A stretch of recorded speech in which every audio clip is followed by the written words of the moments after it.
Welcome to Unit 4, Video 2. This video is all about Roman mythology, and we're going to take a look at the similarities between Roman and Greek mythology, as well as the history or beginnings of ancient Rome and how that relates to mythology. So, Greek to Roman mythology. Often gods and goddesses would have the same personalities and symbols, but with different names. So we talked in the last video about how the Greeks had colonies in a lot of different areas, and the Romans ended up just taking over some of those colonies.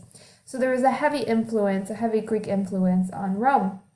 And we see that in the most part in religion.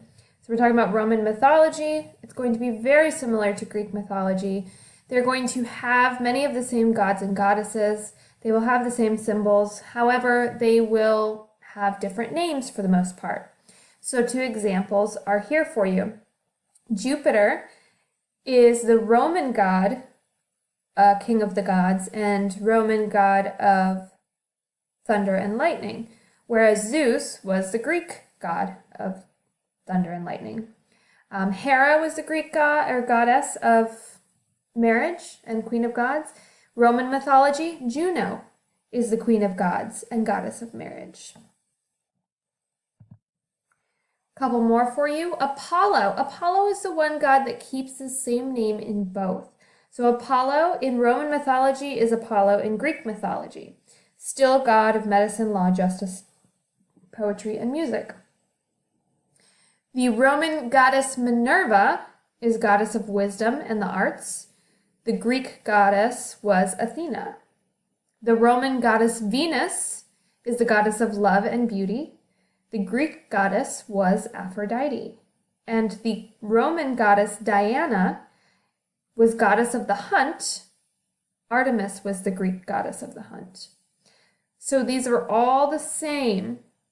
They just changed the names between Greek and Roman mythology. Origins of Rome. Origins means beginnings. Roman citizens claim to be descendants of the hero Aeneas, who fled Troy after it was burned by the Greeks. The story is contained in Virgil's book, The Aeneid. So this is kind of supposed to be the history of Rome, the beginnings of Rome. According to legend, Rome was founded by the twin brothers Romulus and Remus in 753 BC. They were descendants of Aeneas and the gods. So, according to legend, Romulus and Remus were the founders of Rome. And according to the story, the 2 of them were raised by a wolf, and they ended up creating Rome together. They ended up fighting one another over who the city should be named after, and so naturally Romulus won, because it becomes named Rome. Rome was built on 7 rolling hills at a curve on the Tiber River. The strategic location in the middle of the Italian peninsula gave Rome fertile soil. If you think back to the very first unit that we talked about this year, we talked about the importance of early civilizations being located on rivers because of the fertile soil. And so it's no different here. There's very fertile soil on the Tiber River. And so it's going to make it really, really easy for a major city to be established because food is so easy to come by because the soil is so good for farming. Roman kings. From the time of Rome's founding in 753 BC to 509 BC, Rome was controlled by a series of kings, just like other empires. That is going to change after 509 BC. The Roman Republic is going to last from 509 BC to 31 BC, or BCE. In 509, the Romans overthrew an abusive king and established a republic.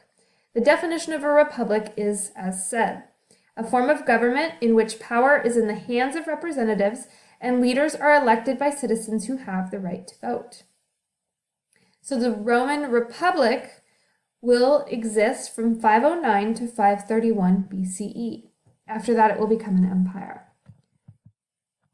There were several attempts to overthrow the Republic and restore a monarchy, but the Romans defeated them all.